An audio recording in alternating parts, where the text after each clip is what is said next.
Интересувате ли се от криптовалути? Инвестирате ли в тях? Вярвате ли, че могат да се превърнат в новото голямо нещо за дългосрочните инвеститори? Според Уорън Бъфет, те са проблемни. Той всъщност не харесва идеята зад криптовалутите и не одобрява настоящите тенденции за инвестиране.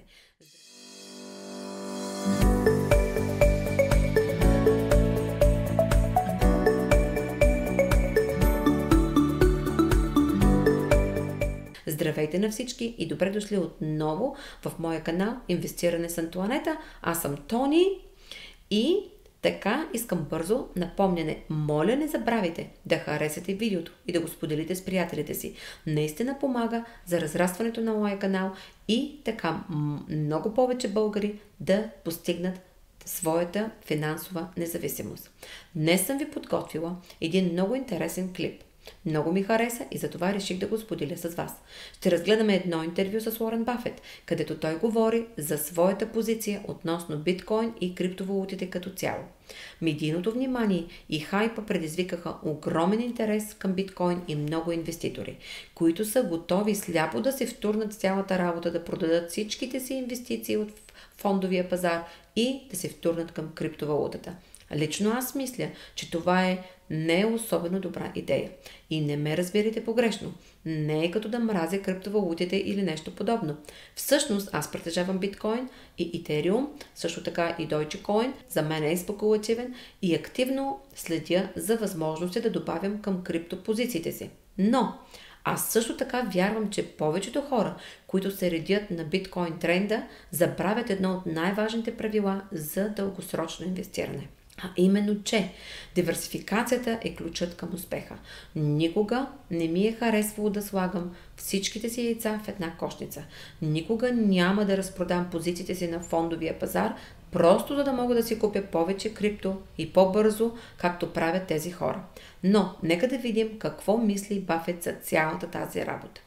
In terms of cryptocurrencies generally, I can say almost with certainty that they will come to a bad ending. Now, when it happens or how or anything else, I don't know. But I know this, if I could buy long-term puts, if I could buy a 5-year put on every one of the cryptocurrencies, I'd be glad to do it. I think that anytime you buy a non-productive asset, you are counting on somebody else later on to buy a non-productive asset because they think they can sell it to somebody for more money. And it's been tried with tulips, and it's been tried with various things over time, and it does come to a bad ending. Imagine people selling their homes to buy a tulip in Amsterdam.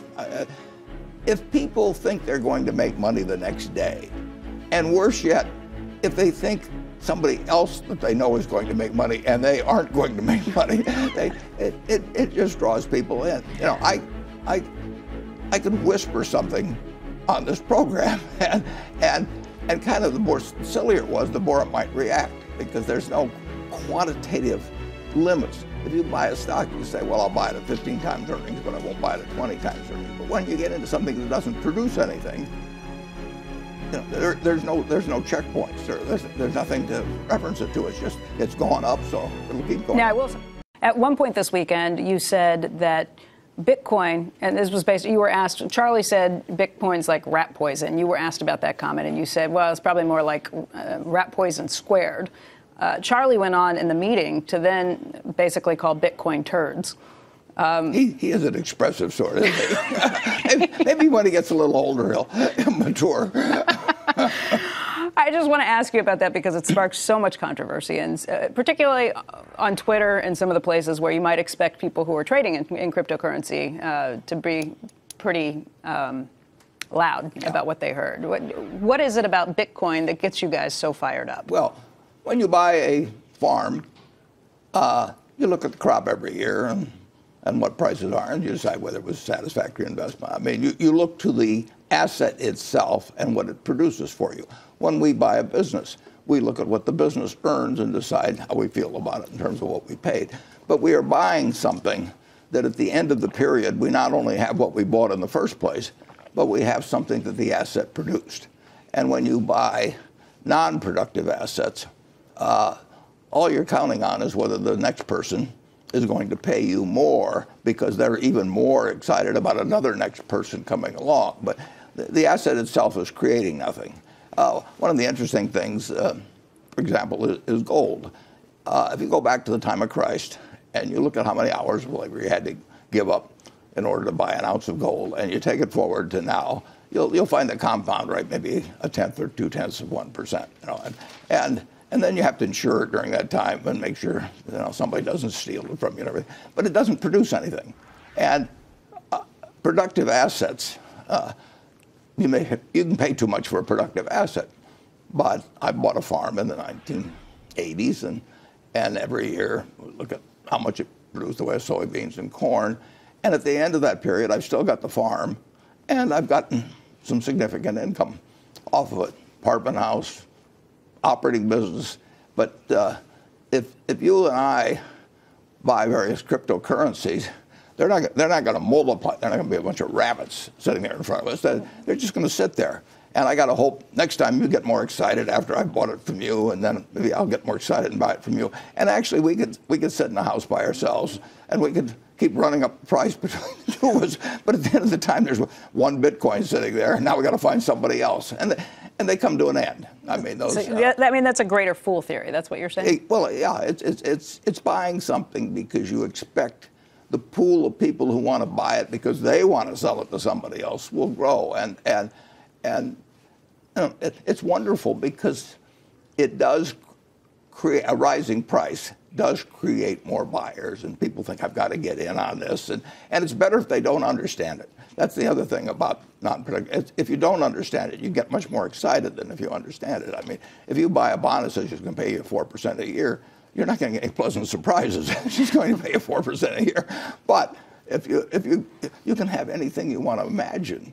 If you just look at something and say that's magic, you can do it with shark's teeth or seashells or anything. And they did it with tulips in the 17th century in Amsterdam, and they'll do it again. I mean, people, they like to speculate, they like to gamble, and if you can get something, particularly if you have something half plausible going on. Mm-hmm. If you had bought gold in 1942 and you say, we might lose the war and we might have to run off to some other country, and so let's put our assets in gold, you would have less than a penny for every dollar you got from owning stocks. Less than a penny. Now, if somebody calls that a store of value, I mean, I think they're delusionary. Okay. Andrew has a question, too. Andrew. Hey, Warren, related to this issue of Bitcoin, you saw that Goldman Sachs just last week announced that they were going to create effectively a trading operation around cryptocurrencies and Bitcoin in particular. You've been an investor in Goldman. What do you think of their decision to do that? Well, they probably think that lots of people are going to get very excited about it. Well, and maybe already are, but they think there's money to be made trading them. I don't think they're expressing an opinion on the ultimate value. I would be very surprised if the top partners of Goldman are selling their Goldman stock and putting it into Bitcoin. But I want to cover this subject now because my friend Charlie will come on at 8 o'clock and he'll tell you what he will say. Well, that's my whole entire point. I do want to ask Charlie about it because I think when he talked about the turds, he was referring to this. He said if you're trading this, it's like watching other people trading turds and deciding you want to get a piece of that. Well, you're not going to get me to comment on that. Hopefully Charlie's not awake and not watching right now. Well, the truth is people do trade on very crazy things over time.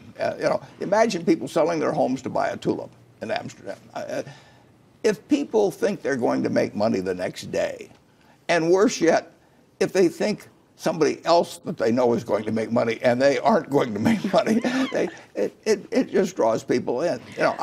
I could whisper something on this program, and kind of the more sillier it was, the more it might react, because there's no quantitative limits. If you buy a stock, you say, well, I'll buy it at 15 times earnings, but I won't buy it at 20 times earnings. But when you get into something that doesn't produce anything, there's no checkpoints.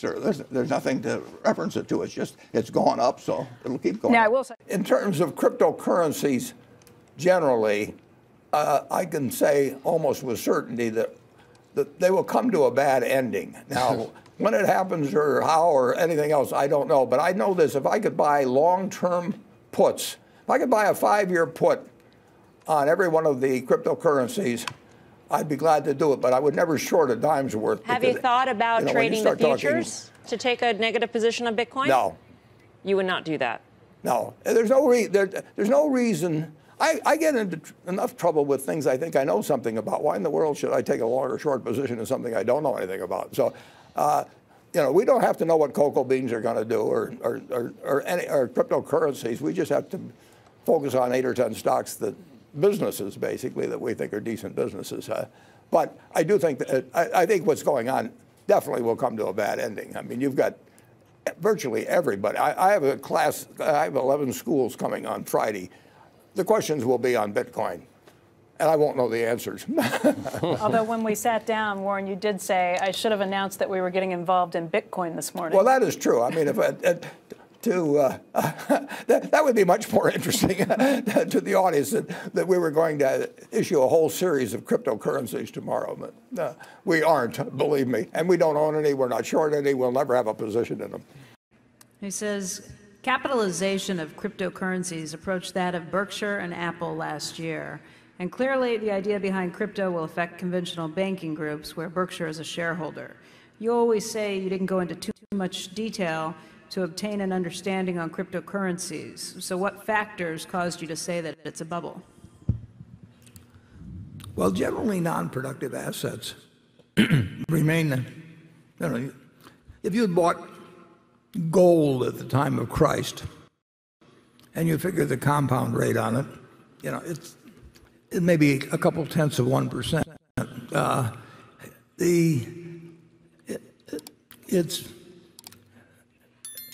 It essentially is not going to deliver anything other than supposed scarcity, because you can only mine so many.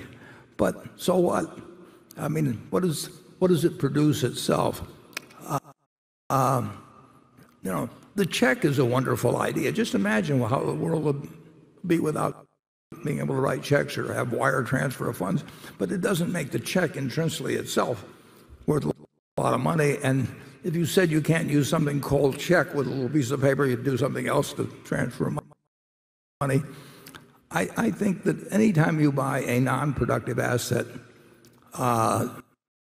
you are counting on somebody else later on to buy a non-productive asset because they think they can sell it to somebody for more money. And it's been tried with tulips, and it's been tried with various things over time, and it does come to a bad ending. I mean, you have a hard time. You can think of raw land. I mean, the Louisiana Purchase was, say, $15 million for 800,000 or so square miles of land. In fact, you're sitting on land that came with the Louisiana Purchase, and so what we paid $20 a square mile, and 640 acres in a square mile, and you're down to 3 cents or something. So that was a pretty good purchase of what was then a non-productive property. But it depends. But it's very hard. You can buy stamps. Bill Gross got collected a wonderful stamp collection, and it sold for more money in the end. But it's dependent on somebody else wanting to buy, hoping they will sell it for more money, and so on. And in the end, you make your money out of productive assets. If you buy a farm, you try to estimate what the crops, what amount per acre of soybeans or corn or whatever may be raised, and how much you have to pay the farmer that farms it for you, and what your taxes will be, and various things. And you make a conclusion based on what the asset itself will produce over time. And that's an investment. When you buy something because you're hoping tomorrow morning you're going to wake up, and the price will be higher, you need more people coming into it than are leaving, and you can get that, and it will feed on itself for a while, and sometimes for a long while, and sometimes to extraordinary numbers. But in the end, but they come to bad endings, and cryptocurrencies will come to bad endings. And along with the fact that there's nothing being produced in the way of value from the asset. That you also have the problem that it draws in a lot of charlatans and that sort of thing who are trying to create various sorts of exchanges or whatever it may be. It's something where people who are of less than stellar character see an opportunity to clip people who are trying to get rich because their neighbor's getting rich buying this stuff that neither one of them understands. It will come to a bad ending. Charlie? Well, I like cryptocurrencies a lot less than you do. And so, to me, it's just dementia.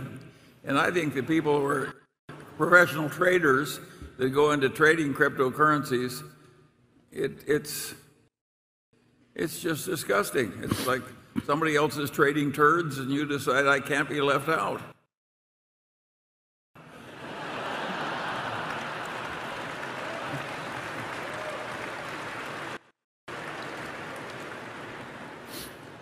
To the extent that we're being webcast around the world, I hope some of our stuff doesn't translate very well, actually. I'll ask this very fleetingly. Has your position changed on Bitcoin? No, I mean, it's too bad, but Bitcoin, it's ingenious, and blockchain is important, but Bitcoin has no unique value at all. It doesn't produce anything. You can stare at it all day, and no little Bitcoins come out or anything like that. It's a delusion, basically. So we've gone from rat poison squared to a delusion. Well, that's kind of an upgrade. Yeah, I don't. Who knows where we'll be next year? But I'm really sorry it happens because people get their hopes up that something like that is going to change their lives, and it was a very ingenious thing to figure out how to have a limited supply and make it harder more expensive to create them as you go along, and all that sort of thing. But it doesn't. The function. And this is explained to me by people a lot smarter than I am, but they say blockchain does not depend on Bitcoin. And J.P. Morgan is talking about creating their own, JPM, and it'll be worth $1. I mean, it's matched to the dollar to dollar, and I'm sympathetic to people that own it. Lucas writes in, he said, did Justin Sun change your mind on cryptocurrencies? For anybody who doesn't know, Justin Sun bought the dinner or the lunch that you just had from the last Glide Foundation fundraiser. He is actively involved in Bitcoin. After that meeting, his PR people put out some notes saying that, you kind of listened to cryptocurrency and maybe you're a little more in tune with the idea of Bitcoin now. Well, I would say this. When Justin and 4 friends came, they behaved perfectly, and we had a good 3.5-hour dinner, and the whole thing was a very friendly exchange of ideas. But cryptocurrencies basically have no value, and they don't produce anything. So you can look at your little ledger item for the next 20 years, and it says you've got X of this cryptocurrency or that. It doesn't reproduce. It doesn't deliver it. It can't mail you a check. It can't do anything. And what you hope is that somebody else comes along and pays you more money for it later on. But then that person's got the problem. But in terms of value, zero. So it sounds like he did not change your position. No, but I didn't change his either. And I had a very pleasant dinner, and those people they behaved more than well. And they gave Justin gave $4.6 million to Glide, and that will buy a lot of meals and provide a lot of beds for people in San Francisco. So I thank him. He gave you some Bitcoin. What's it feel like to be a Bitcoiner? I don't have any Bitcoin. You don't? No. Okay. No. You don't own Bitcoin? No, I do not own one. I don't own any cryptocurrency. I never will. And in the end, I may start a war on currency. Maybe I can create one, and I'll say there's only going to be 21 million of them, and you can have a little ledger sheet from me and everything that says you have it, and you can have it after I die, but you can't do anything with it except sell it to somebody else. And the interesting thing, of course, is that Bitcoin's been out there a long time, and people talked about how it would be used in various kinds of exchange, but none of our companies are doing business in Bitcoin or anything.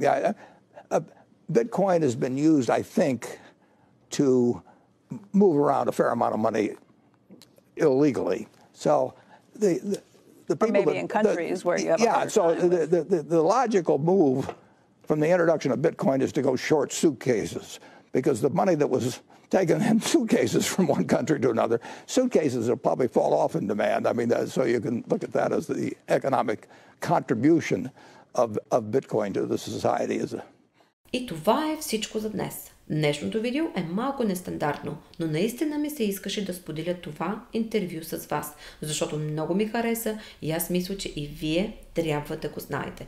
Защото Уорън Бъфет изтъква някои доста валидни точки. Има страшно много хайп около цялата тази работа и както обикновено, когато се отнася до парите, голяма част от тренда не е ограничен. Винаги е полезно да хвърляте по едно око на това, което казват критиците и големите специалисти и инвеститори, без значение дали сте за или против тази тема. Това ви дава много по-добра перспектива над ситуацията и може да ви помогне да разберете нещо, което иначе би било обягнало. И така, за повече информация за това как и какво правим ние в момента на такива трудни моменти и на такава лудост на фондовия пазар, присъединете се към нашата частна група в Facebook. Там всеки ден се подкрепяме, аз давам идеи и къде да се купува, къде да се продава. Има достъп до всичките ми курсове безплатно, така че ако искате, може да се присъедините, линка е отдолу под това видео. И аз наистина се надявам, че това видео ви е допаднало и ако го харесате, моля не забравяйте да му сложите един thumbs up и да го споделите с вашите приятели. А ако имате някакви интересни идеи или гледни точки по темата, не се колебайте да ги споделите и в коментарите, без значение дали сте за или против криптото. И така, аз ви благодаря за гледането и до следващия път. Живи, здрави и много мотивирани!